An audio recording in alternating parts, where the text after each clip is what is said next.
सोचो, एक ऐसी जगह जहां सूरज ढंग से उगता ही नहीं। यहाँ की रातें महीनों तक चलती हैं और दिन भी ऐसे होते हैं जैसे किसी ने हल्की सी रोशनी जला दी हो। यह है आर्कटिक, जहां हर चीज बर्फ से ढकी होती है। हवा इतनी ठंडी होती है कि हड्डियां तक जम जाएं। यहाँ की ठंड इतनी कड़ाके की होती है कि सांस लेते ही हवा बर्फ की तरह चुभती है। खिड़कियों पर बर्फ की परतें जम जाती हैं और हर तरफ बर्फ की चादर बिछी होती है। यह है आर्कटिक ओशन, बर्फ और बर्फानी तूफान का घर, जहां खतरा पानी के नीचे छिपा रहता है। यहाँ के बर्फीले तूफान इतने खतरनाक होते हैं कि कुछ ही मिनटों में सब कुछ ढक देते हैं। बर्फ के बड़े बड़े टुकड़े पानी में तैरते रहते हैं और ये सब मिलकर एक ऐसा माहौल बनाते हैं जो किसी भी इंसान के लिए चुनौतीपूर्ण है। यहाँ दुनिया की नज़रों से ओझल तैरते हैं silent hunters, Russian nuclear submarines. ये सबमरीन्स इतनी चुपचाप चलती हैं कि कोई इन्हें देख भी नहीं पाता।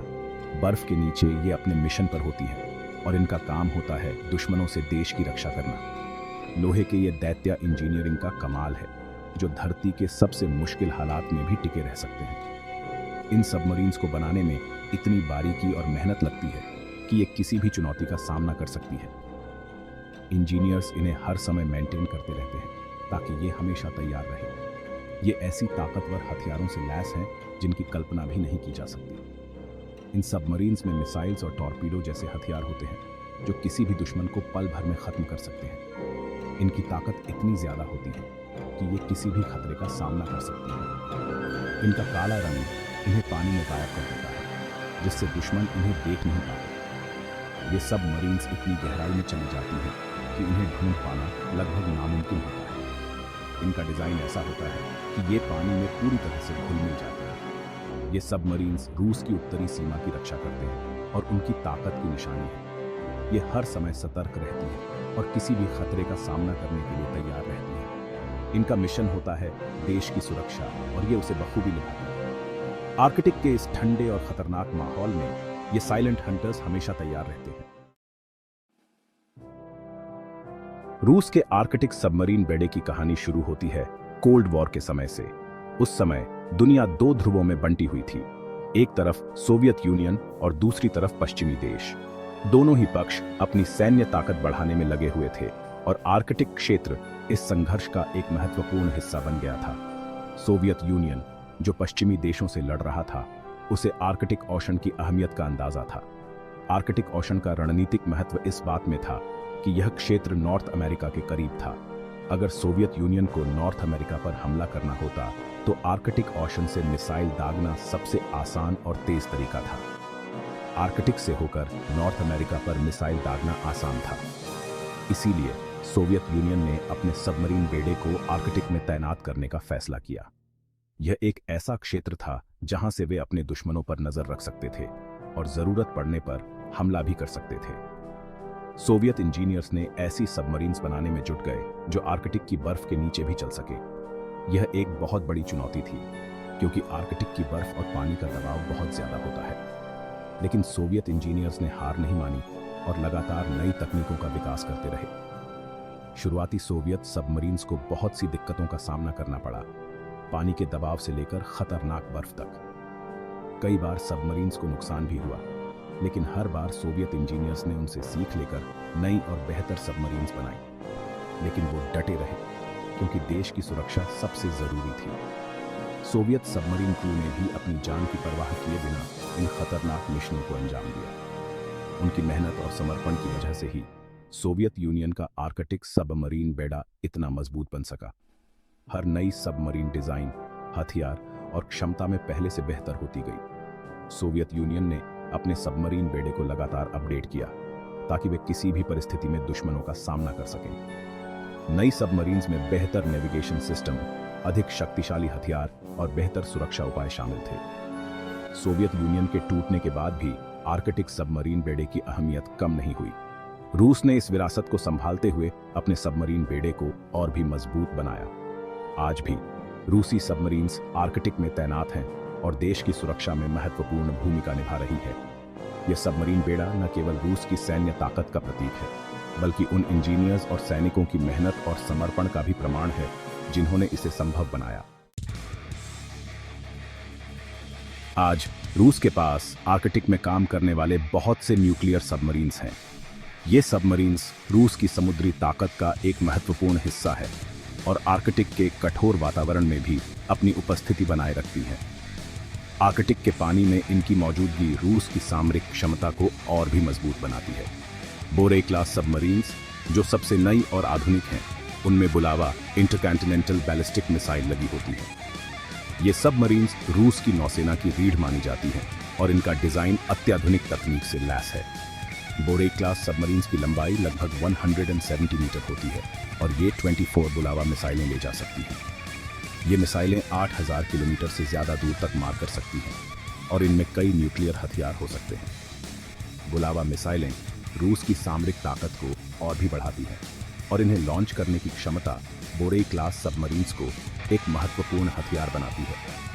इन मिसाइलों की रेंज और सटीकता इन्हें दुश्मन के लिए एक बड़ा खतरा बनाती है। यासन क्लास सबमरीन्स दुश्मन की सबमरीन्स और जमीन पर हमला करने के लिए बनी है। ये सबमरीन्स मल्टी रोल क्षमताओं से लैस हैं और इन्हें विशेष रूप से दुश्मन के जहाज़ों और सबमरीन्स को निशाना बनाने के लिए डिज़ाइन किया गया है। यासन क्लास सबमरीन्स की लंबाई लगभग 139 मीटर होती है और ये 40 से अधिक हथियार ले जा सकती है।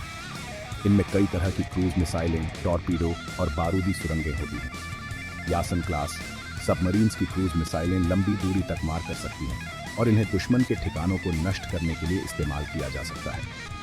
टॉर्पीडो और बारूदी सुरंगें इन्हें दुश्मन के जहाज़ों और सबमरीन्स के खिलाफ और भी खतरनाक बनाती हैं। अकुला क्लास हालांकि पुरानी है, लेकिन फिर भी एक खतरनाक शिकारी है जो आर्कटिक के पानी में चुपके से घूमने और अपने तेज दाव पेच के लिए जानी जाती है। अकुला क्लास सबमरीन्स की लंबाई लगभग 110 मीटर होती है और ये 12 से 16 टॉर्पीडो ले जा सकती है। इनकी चुपके से चलने की क्षमता इन्हें दुश्मन के लिए एक बड़ा खतरा बनाती है। हर तरह की सबमरीन की अपनी खासियत और कमजोरी होती है, लेकिन सब में कुछ खास बातें होती हैं। बोरे क्लास की ताकत उसकी मिसाइलें हैं, यासन क्लास की ताकत उसकी मल्टी रोल क्षमताएं हैं और अकुला क्लास की ताकत उसकी चुपके से चलने की क्षमता है। ये सबमरीन्स रूस की नौसेना को एक व्यापक और संतुलित ताकत प्रदान करती हैं। ये गहरे समुद्र के भारी दबाव और आर्कटिक की बर्फ को सहने के लिए मजबूत बनाई जाती है। इन सबमरीन्स का डिजाइन और निर्माण इस तरह से किया गया है कि ये अत्यधिक दबाव और ठंडे तापमान को सहन कर सके। आर्कटिक के कठोर वातावरण में इनकी संचालन क्षमता रूस की नौसेना को एक महत्वपूर्ण सामरिक लाभ प्रदान करती है। ये न्यूक्लियर रिएक्टर से चलती है, जिससे ये बहुत दूर तक और लंबे समय तक चल सकती है। न्यूक्लियर रिएक्टर इन्हें असीमित रेंज और लंबे समय तक पानी के नीचे रहने की क्षमता प्रदान करता है। ये सबमरीन्स महीनों तक बिना सतह पर आए संचालन कर सकती है, जिससे इन्हें दुश्मन के लिए और भी खतरनाक बनाती है। न्यूक्लियर पावर इन्हें एक स्थायी और शक्तिशाली हथियार बनाती है, जो रूस की समुद्री ताकत को और भी मजबूत बनाती है।